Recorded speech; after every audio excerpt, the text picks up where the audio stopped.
సంక్రాంతి పండుగ తర్వాత మున్సిపల్ ఎన్నికల ప్రచారానికి సీఎం రేవంత్ శ్రీకారం చుట్టబోతున్నట్టు తెలుస్తోంది. ఈ నెల 16న ఉమ్మడి ఆదిలాబాద్ జిల్లాలో పలు అభివృద్ధి కార్యక్రమాలకు శంకుస్థాపనలు, ప్రారంభోత్సవాలతో పర్యటన ప్రారంభించనున్నట్లు ప్రచారం.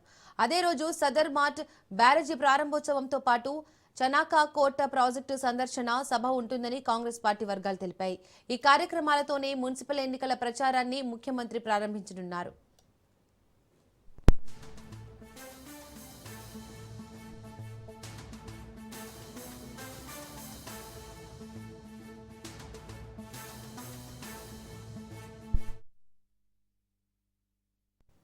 ఈ నెల 17న జడ్చర్లలో ట్రిపుల్ ఐటీ నిర్మాణానికి మహబూబ్ నగర్ లో అభివృద్ధి కార్యక్రమాలకు సీఎం శంకుస్థాపన చేసి ఇదే పట్టణంలో ఏర్పాటు చేసే బహిరంగ సభలో ప్రసంగించనున్నారు. 18న పాలేరులో అభివృద్ధి కార్యక్రమాలకు శంకుస్థాపనల అనంతరం ఖమ్మంలో నిర్వహించే ఉమ్మడి ఖమ్మం జిల్లా కాంగ్రెస్ కార్యకర్తల సమావేశంలో ప్రసంగిస్తారు. అనంతరం అక్కడే సిపిఐ 100ఏళ్ల సభలో పాల్గొంటారు. అదే రోజు సాయంత్రం ములుగు జిల్లా మేడారం చేరుకొని అక్కడ రాత్రి బస చేస్తారు. 19న ఉదయం కొత్తగా నిర్మించిన సమ్మక్క సారలమ్మ గద్దెలను సీఎం ప్రారంభించి మొక్కులు తీర్చుకొని హైదరాబాద్ చేరుకుంటారు.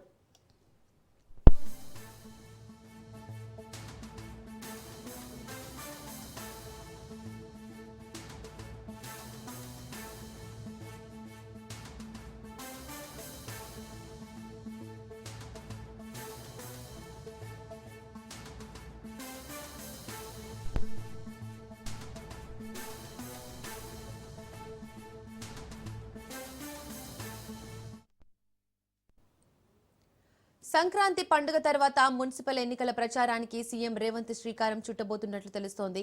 ఈ నెల 16న ఉమ్మడి ఆదిలాబాద్ జిల్లాలో పలు అభివృద్ధి కార్యక్రమాలకు శంకుస్థాపనలు, ప్రారంభోత్సవాలతో పర్యటన ప్రారంభించనున్నట్లు ప్రచారం.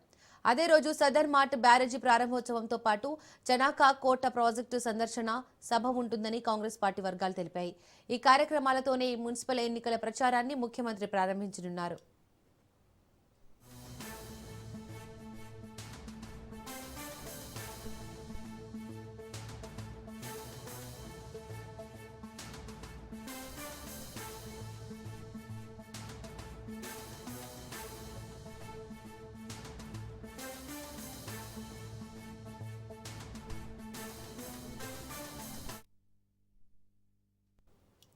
ఈ నెల 17న జడ్చర్లలో ట్రిపుల్ ఐటీ నిర్మాణానికి మహబూబ్ నగర్ లో అభివృద్ధి కార్యక్రమాలకు సీఎం శంకుస్థాపన చేసి ఇదే పట్టణంలో ఏర్పాటు చేసే బహిరంగ సభలో ప్రసంగించనున్నారు.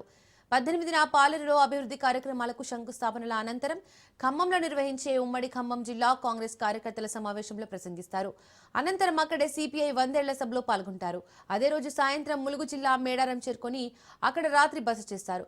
19న ఉదయం కొత్తగా నిర్మించిన సమ్మక్క సారలమ్మ గద్దెలను సీఎం ప్రారంభించి మొక్కులు తీర్చుకొని హైదరాబాద్ చేరుకుంటారు.